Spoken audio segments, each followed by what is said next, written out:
Hey everyone, welcome back to my channel, and today I'm going to teach you guys how to use Ollama and its model. It has a model called LLaMA 3.1 which is just released, and we have PHI, Meso, Gemana. So basically we are going to even learn how to interact with it locally. Why do people use Ollama? One reason why people prefer Ollama is because you can build everything locally. You don't need to connect to internet. You just need to install Ollama in your laptop. After installing Ollama in your laptop and start with it, then we are going to go ahead and we are going to connect it with Spring Boot. We are going to make an API using Spring Boot, and then I'm going also to show you this Web UI, which is like ChatGPT, which you can use also locally. So everything is offline. You don't need to be online to use this model. Only what you need to do before, first you need to have internet to download that model. Then after internet is off, after that you don't need again internet. Okay, let's install. Let's go to ollama.com website. Then it's going to open the downloads page. Within the download page, you can use Mac OS, Linux, or Windows, whatever OS you are using. Then you can just click download. Let me download, then I will come back when I've finished. Okay, we are back. It has finished downloading. I've already dragged it inside my application file. So now we can be able to now looking into now. For you to use Ollama, you need also to use its models. Ollama has several models like LLaMA 3.1, Gemma 2, Meso. Yeah, so but LLaMA 3.1 I've already installed it locally. That's what we are going to use. And also I've also installed PHI also locally in my laptop. So what you have to understand that first you need to install Ollama in your laptop. Then after having Ollama, then you can now have these models like LLaMA 3.1. Okay, let's now install the Open Web UI. You just need to come here, okay, in this Open Web UI documentation, and you just go down. They say quick start with Docker, which is recommended, and also it's if Ollama is on your computer, which on my case I have Ollama already installed. You can just copy this command. After copying that command, just come and paste it in your terminal and create the container. Okay, yeah, so for me it's not going again and download the image, a Docker image, but it just create a container. If I say Docker ps, for your case it will first go and download the Open Web Docker image. This is the container which is here called Open UI. So now it's running on port 3000. So what I will do here, I'll just go to localhost 3000. It has redirected me to a login UI of Open Web UI, where I'm going to type my email and my password. Good. So this is the UI totally locally, guys. You run this locally without not being online. You see, it's just give you a look and feel like for ChatGPT.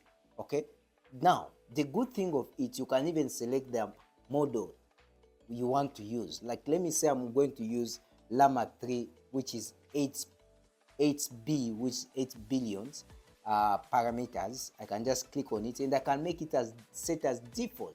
I can set it as default here, okay, so that every time when I open it, just start with LLaMA 3.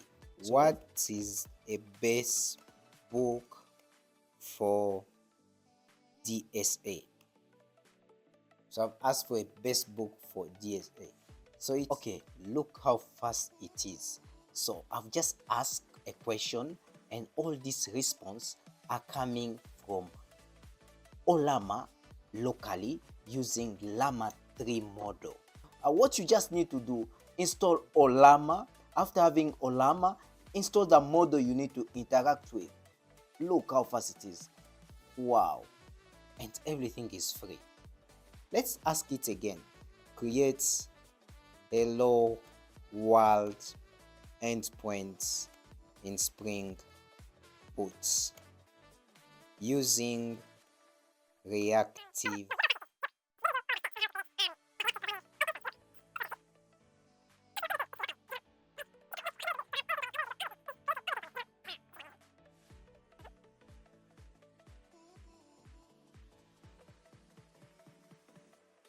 Okay, don't you think this is really amazing?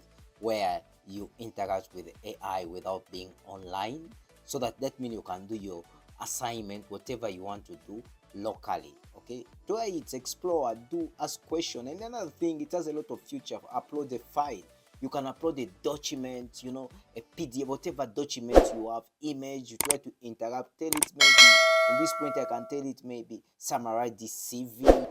Okay, we have already LLaMA installed. We have finished interacting with the web UI, but now we are going to use its CLI. Okay, it has also a CLI, okay, which you can use, Ollama CLI. So look, if I say Ollama help, it give me the commands which I need to use. But let me try first the version I'm using. I'm using 0.3.0. That's a version which I'm using. Now there are also commands I can use, like I can check the models I have already installed. I can see how to run it. I can interact with this. So if I say now the list here, these are the models which I've installed already in my laptop: PHI 3 and LLaMA 3 latest. These are the models which I have already in my laptop. So if I see Ollama help, these are the command I can use. I have Ollama flag, like server, create, show, run, pull, push, list. So if I want to now start the LLaMA 3 model, I say Ollama, then run, then I put the model which I'm going to use, which is now in my case it's LLaMA 3. So at this point the CLI is trying to logged in, and so that I can start interact with the with LLaMA. Good. Now here, now you can send a message. Remember what we did that side on the web UI? Now you can do it now here. Tell me a joke about Java programming. Yeah, it's going to go in, and this is where it is. All this data is coming locally in my laptop, so I'm managing my data here. So I can go ahead and ask another question. I can ask, do you know Elon Musk? Look, all this data is coming from my laptop. Look what is he giving me. All this is more details about Elon Musk. I just ask, do you know Elon Musk? All these things. Now this is the time everyone has been waiting for now.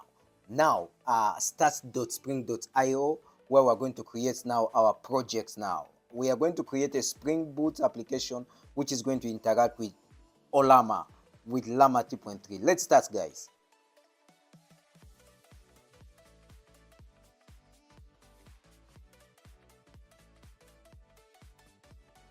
For dependencies, I'm going to use Spring Web. For the REST API. Now it's time to add our AI here.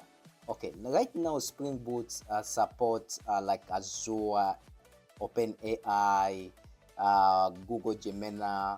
Yeah, so on our case, like you can see, if I just type OpenAI, I have Azure OpenAI, I have the OpenAI, and if I put maybe Gemini for Google, it has a Google Vertex Gemini. But in our case, we need to use Ollama. Ollama, look, Spring AI support for Ollama. It allows you to run various large language models locally and generate tests from them. That's what we have been trying to do previously using Web UI and the CLI here. So now I'm done. I'm going just to click generate and open my projects in IntelliJ. Okay, now here we are. We now need to go to pom.xml file to see the dependencies which we added. Okay, first we added the Spring Ollama AI dependency, and we went ahead and added starter web dependency. Now inside the application.properties, we need now to add the model we are going to use. On our case, we are going to use LLaMA 3.1. which at this point we are saying LLaMA 3.1. Okay, next let's create our chat controller. We are going to create this chat controller and notate it with @REST controller, since we are going to create a REST API. Now this is the documentation of the chat client which we are going to open. So you can check this Spring documentation and see. Okay, you can check the chat client documentation. Okay, we are now going to say private final chat client, which comes from springframework.ai.chat.client. Then we are going to say just chat client. That we just declare it like that. Then inside this our constructor, we're just adding the builder. Okay, yeah, then we say .build. Okay, this chat field it's calling build method on the chat client object. Effectively, what it's trying to do is creating an instance of that chat client. We're going to create our endpoint. So our endpoint is going to return a string, or maybe string generation, which is going to take inputs. Our input is going to be a string. At this point, I'm just going to do a request param of a message, which is going to be a user input, so that a user will put it. We call it a message. Then let's give it a default value, so that we don't need maybe to type the other side. Tell me a joke about Java. String message. I will just call it /AI. So now, what it does now, where we need now to call our chat clients, and we are going to pass it prompts. Yeah, so this comes from the chat client builder. Okay, so basically this endpoint, we are going to pass it a message. After passing a message, then it's going to return a string, as I say. Yeah, the .user for it is going to set the content of the user message. Then in our case here, we are going to pass message. Then we call the call method, which send the request to the AI model. Then it's the content also, which is going to return the response as the string. So at this point here, we just say return, which is returning the string. So now let me restart the application. Okay, the application has started on port 8080. So now I'm going to use http check on their website, http://io. Okay, you can install it in your laptop. I'm going to do http:// then I call chat. So that is the one. Boom, it's saying AI. Oh, hold on, it's supposed to be like this, not with the other slash, because our endpoint does not have it. Does not have the other slash. Yeah, so now the model is trying to talk to LLaMA 3 now. Okay, now I'm talking to it locally. Look, wow, the endpoint has worked. It's a joke about why did the Java developer quit his job is because he did get array, get raised, blah blah blah. This is really good. Another thing, you can check out the documentation. It has a lot of things there. So now, instead of returning the string, you can decide and return the chat response. Okay, the chat response, it's just return basically the metadata. Okay, so the chat response. Then here I come and I change, rather than content, I change it to chat response. Now this chat response, let me first restart the application. Now this chat response, it includes metadata on about how the response was generated from the AI side. So actually, this information is better for you. It's really important, since you know the AI normally charge based on the model. Look at now the model. Okay, it has results. It has a message type, content. Okay, all this now, it also supports objects. Okay, entity object. You can have an object and say, okay, this object I need it to have, rather than chat response. Like, let me say, if I remove chat response, I say actor films. I can have this entity which I'm going to create. It has actor and a list of movies, so I just want to return a list of movies. Okay, so now this list of movies is going to have string first actor and the list of movies. Okay, now we are going to make some changes inside our controller. So rather than having this chat response, it also supports the entity. Okay, this entity class, it's which I've just created. I'm going to come now here and say dot entity. Okay, this if you will go now inside this dot entity, it also accepts parameterized type reference, which can let you actually uh, specify any type of any generic list. It supports generic lists like list of actors if you want, but in our case, let me just do the objects dot class. So I'm going now to restart the application.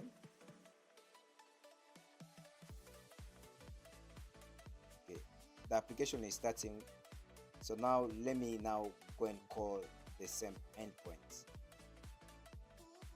So calling my endpoints now, I expect it now to give me that format. Okay, this is now how our response look like. We have actors and we have movies here. Okay, so thank you guys. We are at the end of our tutorial. If this is your first time, please subscribe, give like. Thanks.